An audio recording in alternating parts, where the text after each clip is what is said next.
This is Rockin' with Jam Man. It's with Robin McAuley. How do Yeah, how that's do you good. McCauley. That's McAuley? good. That's close. That's better than most people get it. Ha! Wow. How you doing, man? I am doing it good. Hello, Buffalo.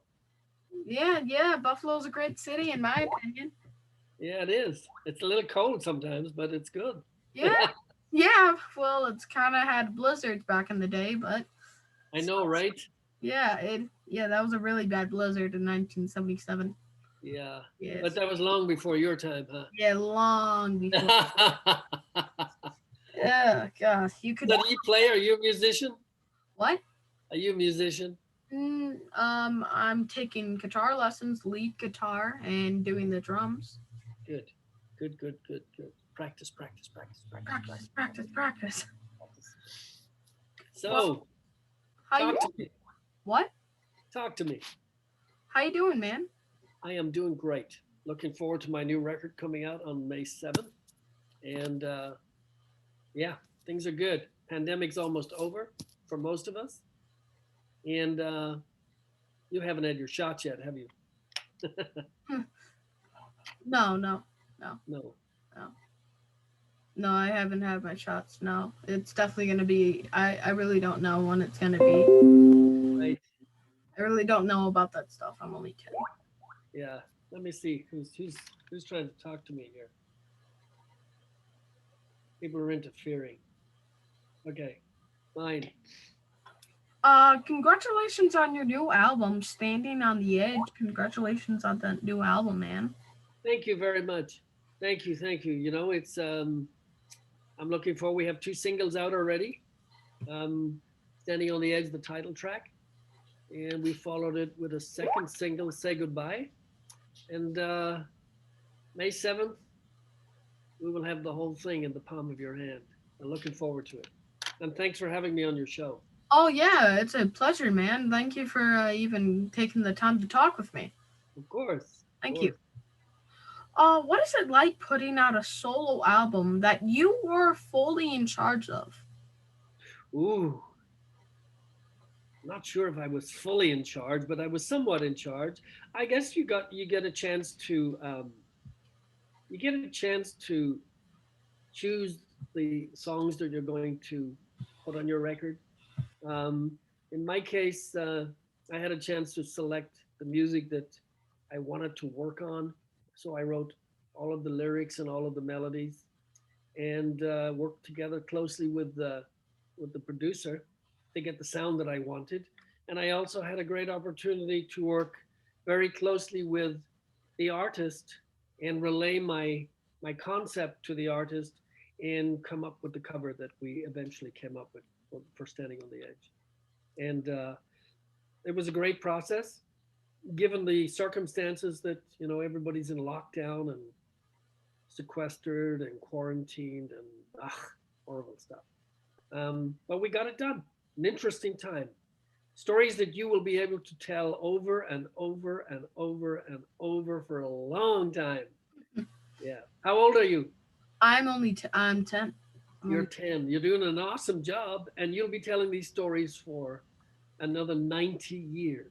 yeah, for Think maybe about that. 19 or even a long time. I No, would love. nine zero. You're only 10. You'll live another 90 years easily. Mhm. Easily. And here's the good thing. Imagine, imagine you're 10 years of age right now, right? And technology is pretty mind blowing.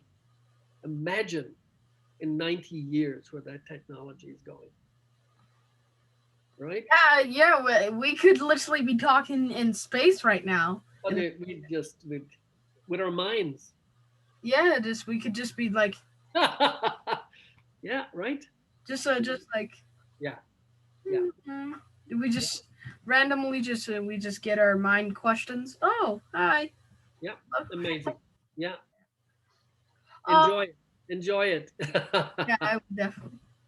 Do you write most of it during the lockdown? Did you write most of it I during? wrote all of it during the lockdown. Yeah, I wrote I wrote all of it, and when you listen to it in its entirety, you can feel the influences of of the lockdown. Um, me talking to the me talking to the virus, which I did on the second single, which is called "Say Goodbye." I wrote it like a bad relationship with somebody. Well, that's exactly how I wrote it. So I started talking to the virus like, "You need to leave. You need to leave, and you need to. Those are my keys you have. So leave those keys. Don't take those keys with you because once you leave, you're never coming back." Yeah. So What? What was it like or recording during the lockdown? What was that like? it's a little strange because normally you work with a bunch of people around you, and this was a no bunch of people around me.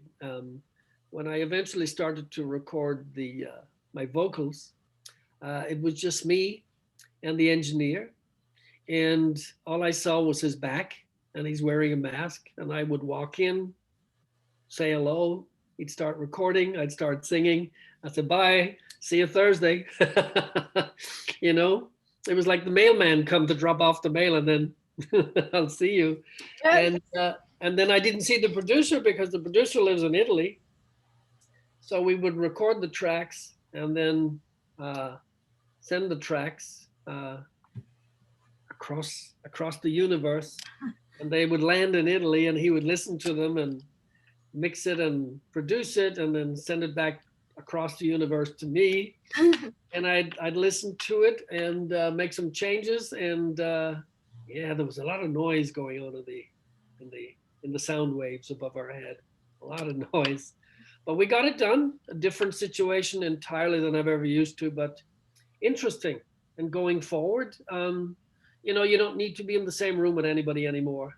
Look at us, we're having a conversation, and you know, where are you? You're in Buffalo. Yeah, I'm in Buffalo, New York. Yeah, and I'm in LA, and so it's easy to get it done.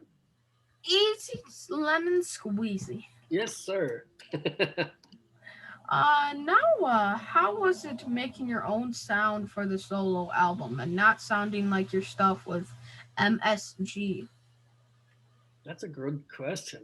Um, well, obviously, for a solo record, you want it to be different, and we purposely looked at making it a little bit more um, modern, a little bit more progressive, and different sounds. And of course, with different players, when you have different players on any given record, what they have and who they are is going to spill out onto the record. And an amazing young guitar player, Andrea Ceveso, um, he put his stamp on it, and he sounds amazing. And then, of course, the producer, Alessandro Del Vecchio, is not just a writer and producer and mixer, but he's also a, a brilliant songwriter and musician. Plays bass, plays keyboards, um, plays guitar, sings. Hate that guy.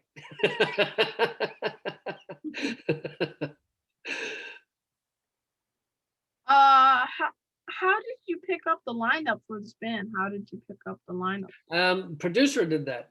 Producer said, "Look, I got some guys that I use all the time. I'll run you some tracks. Tell me what you think, and I think it's going to be great." So he basically picked them, and oh boy, he did an amazing job. Yeah. I have to say, for the first standing single, it truly captured that 80s hard rock sound again. Yeah, Truly. well, that's kind of who I am. I'm an '80s guy, and I'm not going to sound like Green Day or Linkin Park or Disturbed, or I'm going to sound like me. So, and that the record company Frontiers like the classic rock sound. They're very much into classic rock, and yeah, it's important that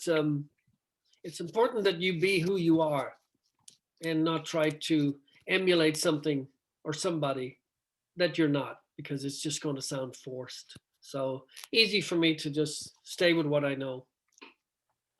The entire album is a real throwback to the good old days of rock. It It's a is. Which part? Yeah, it's got a lot of different songs. It's it's a solo record, so it's balanced in a different way. And there's no point in me recording a record that's going to be like like an MSG record or like a Black Swan record. Um, it's a solo record, so it gives me an opportunity um, to put different styles of my vocal style on there, and I think I achieved that. At least I hope I did. I hope everybody likes it. So I see this lockdown did not slow you down through. How did you hook up with my friend Jack Russell for that Toto cover? A Toto. ah, well, Jack, back in the MSG days, um, Jack uh, in Great White and MSG, we were all on the same record label with Capitol Records. So we toured together. And so we've known each other since, oh my God, 1988, 1990. And so we toured together, MSG with Great White. And Jack called me and he said, hey, I want to do a cover of Toto's Hold the Line, and I want to do it with you. So so we got together, and it's very, very cool. It went up on YouTube. Again, I didn't see Jack at all. I went to the studio, recorded the vocals, and then I came home in my own uh, home and I recorded a video clip that the producer put all of it together to make it look like we're all in the same room. Yeah, that's really good, man. It's really amazing to hear. Mm. But the last year was definitely hard on you as well. That had definitely had to be hard on you. Yeah, because the last 7 years of my life, I have been working a classic rock show in Las Vegas, performing 5 nights a week and almost 1,500 shows. So from all of that work to a pandemic, I'm doing nothing was a shocker. It was that was a big no-no. So yeah, we had to get used to not going to work every night and not being able to leave your house and wearing a mask. And when was the last time you heard of somebody going to the bank to take money out of their ATM wearing a mask? Can you imagine? Give me the money, man. Right? So yeah, that's a strange year. Yeah. But but things are getting better. Of course, you didn't have any school, did you? No. Oh You yeah. must, you must have loved that. Oh, you read my mind. Yeah, you must have Oh, loved that. oh, let's just say I sit back and just enjoyed it. So you did online school, right? How was that? I'm still doing online school. I don't go in person. Right, and you like it, or Um, you find it difficult? it's not difficult. It's a bit weird, but I got the hang of it as soon as possible. It's And, actually kind of fun because but did you study less? Do you find were you less concentrated because you're home, or uh did you actually close the door and hunker down and get the job done? I hunker down and get the job done. I do good in school. That's Just my man. That's my man. yeah, just do school as you go. Right? Good attitude. Last year you were traded for sepsis. Sepsis. Yes, sepsis. Yes, yes. I was about to go leave for Florida to do a huge heavy metal cruise, and Sunday morning I had breakfast. I felt terrific, and then from 1 minute to the next, I got extremely cold, and my body started to go into shock and didn't know the hell what was happening. And within an hour, I was in hospital, and very soon after that, I have doctors telling me that I have potentially 12 hours to live, and I'm going, really? I don't think so, buddy. You know. And I was in hospital for 5, 6 days, and to be very honest, I'd never heard. I know what septic is and everything, but never actually heard of sepsis before. So basically, it's a really bad bladder infection. That's what it is. And anyway, thankfully, I kicked it, and I was back to work within 3 weeks or something. Yeah. That's amazing. Yeah. It's like the heart of rock, basically. The heart of rock. Yeah, I'm not ready to go, man. You know what I'm saying? I'm not ready to go either. Yeah, there's nobody on the other side that would take me anyway. So I went, oh, well, I'll just stay here. I'll just stay here for Amen. years. I'll stay here for 30 more years. Yeah, I got it. Now, when you have lived through such a horrible medical issue, are you extra careful with the COVID? Are you like really like specific with it? To be very honest, no. Simply because, I mean, did I think about it at times? Yes. But I don't live an unhealthy lifestyle. So I feel pretty strong for the most part. I wasn't sick when I got that infection. I wasn't sick at all. At least not that I had no warning signs. I felt great, and bam, this thing kicked in. And I've since met a couple of people who also got it, and they went, dude, I didn't feel anything. I had no signs, no symptoms. Nobody called me and says, hey, dude, 5 minutes from now, you're going to get sepsis. So, nobody sent me a memo. But with COVID, I followed the protocols, and, wash your hands, keep your sanitizer out. I hate wearing the mask simply because you're breathing your own CO2. And I don't ever remember growing up people going, breathe lots of CO2, man, it's really good for you. I don't ever remember reading that. And I can tell you that out in public, when I have to wear the mask, I start coughing. I start coughing behind the mask, and people are looking at me going, you okay, dude? And I'm going, I'm fine, but this mask is not, and it's a good mask, but I just, I wear it because, I'm a good little boy and I'm told to wear it. So I go, yes, sir, I wear it. But I'll be happy when I can dig a 6-foot hole and bury that thing. Yeah. People during regular COVID, when people just see each other, gives you hugs, gives everybody, everybody do that. And then when somebody coughs. Yeah, but I mean, obviously when I'm out, and I'm sure everybody else does, if we're told that you physically have to come in contact with droplets, okay? And droplets can travel 6 feet. Dude, if I am within anybody coughing and spluttering within 6 feet, I'm going to hit the guy over the head. Because, it's just rude anyway. I mean, if somebody sneezes, if you sneeze, it carries. But you just do what you do. You just carry, you be safe, and I've had both my vaccines. Some people suffered badly from it. I didn't grow an extra leg or an extra arm yet, so I'm doing okay. Yeah. Yeah, at the end of the day, I kind of cough sometimes when I'm wearing the mask. We all do. I have to sneeze, and in the end, I didn't grow an extra arm. I didn't grow an extra eyeball. I don't have a third eye now.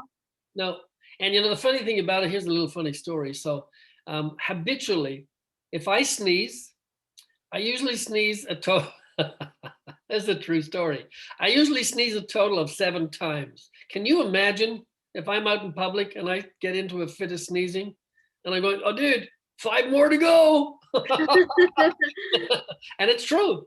It's true. My wife always goes, she goes, 1, 2, 3. And sure enough, after that 7th one, I'm all clear. Yeah, for me, I don't have 7, but I usually have 3 or 4 if I'm lucky. 4 is Oh yeah, I let that thing rip.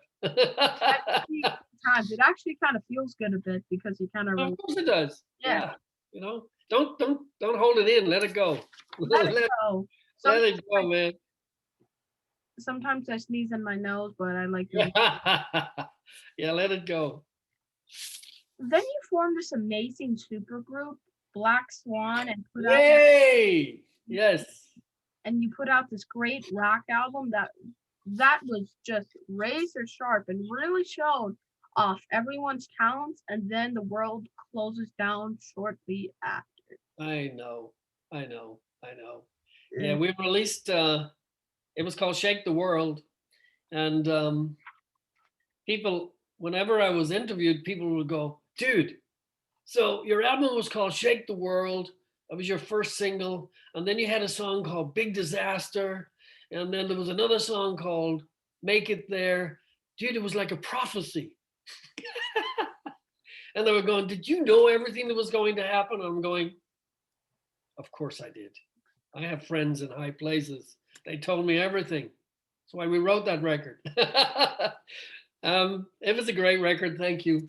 And a little information. We've already started writing the follow-up.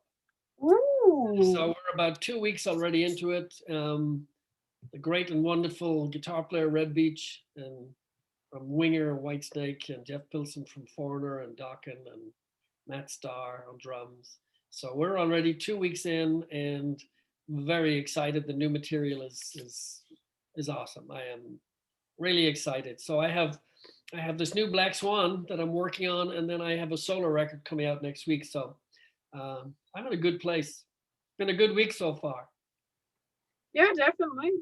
Now this band has all this amazing lineup and real hard rock sound.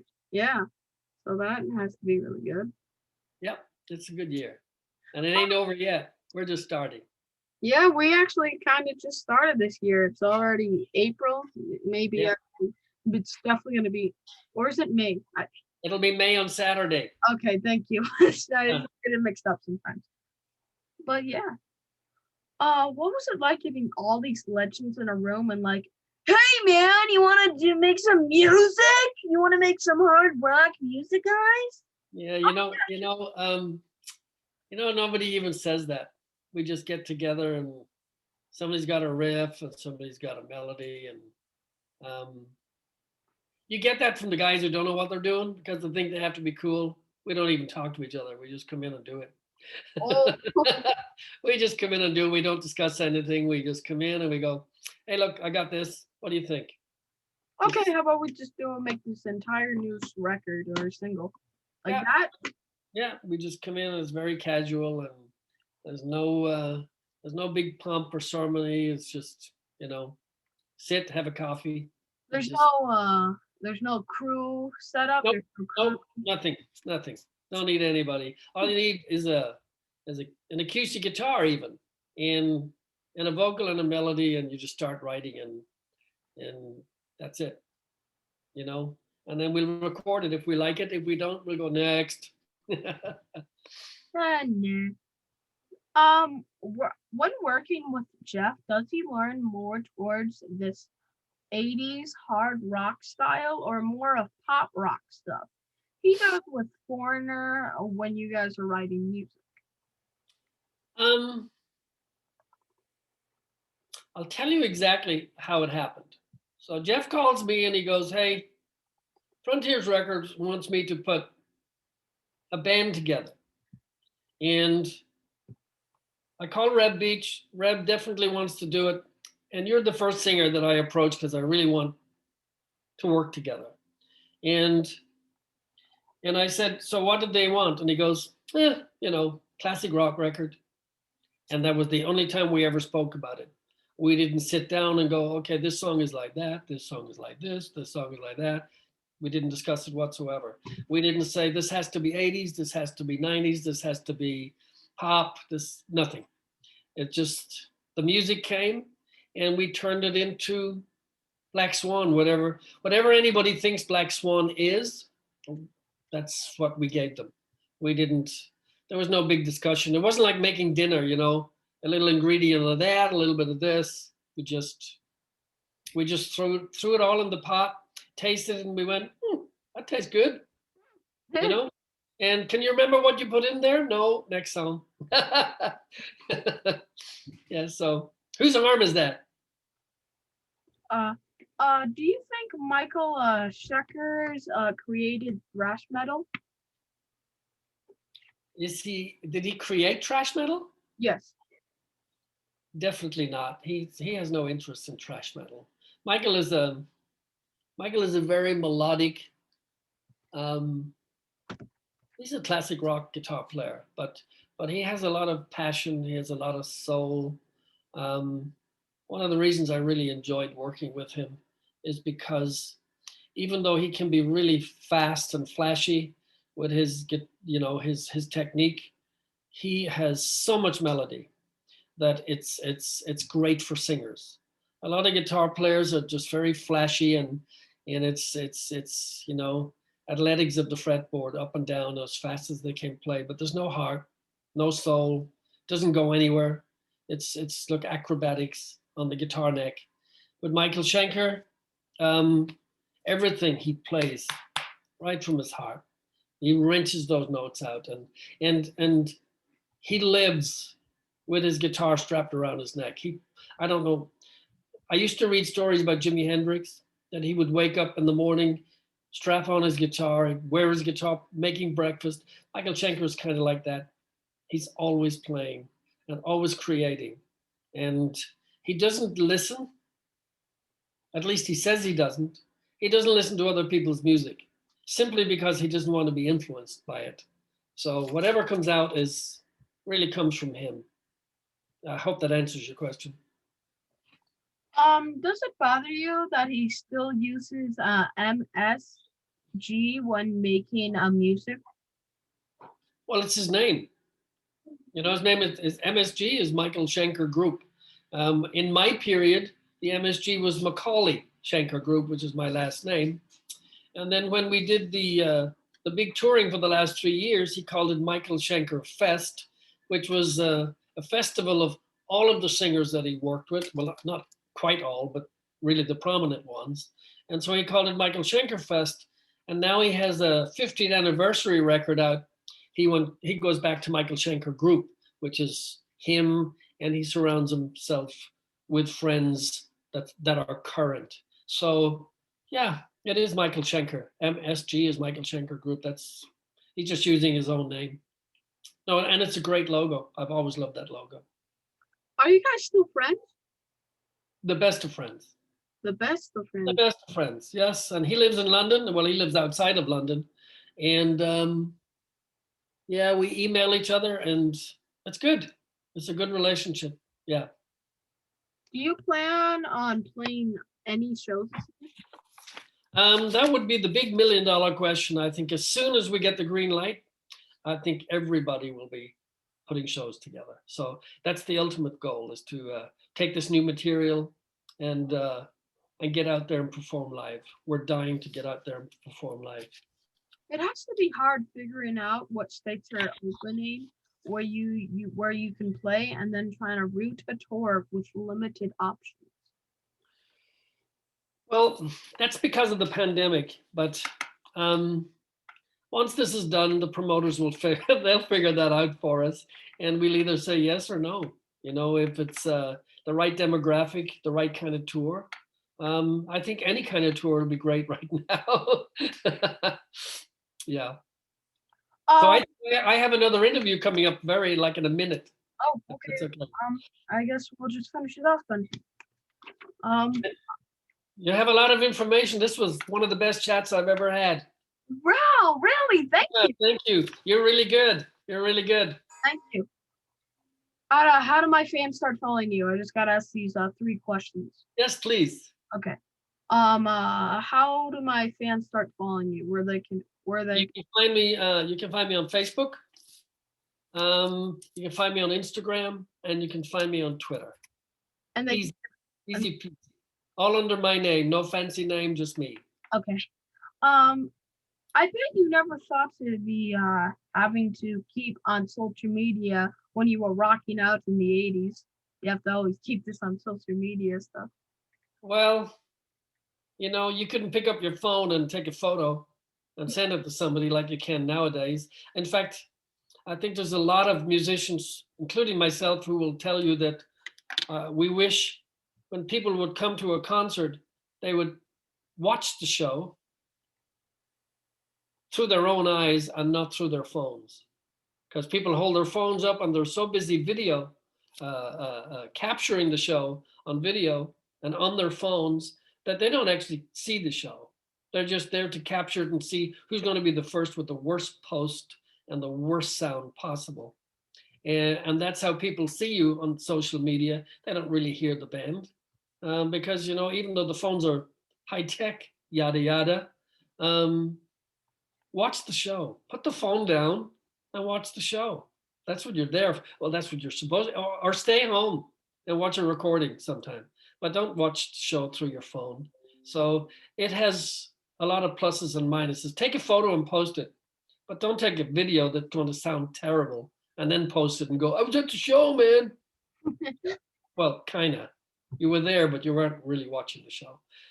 Well, thank you for being on my show, man. I hope the next time we talk is at the backstage at one of your shows. Peace. Special access pass for you, dude. Thank you. Thank you very much. You're awesome. Thank you. Thank you. Downloads. Yeah. Bye-bye. Peace, man.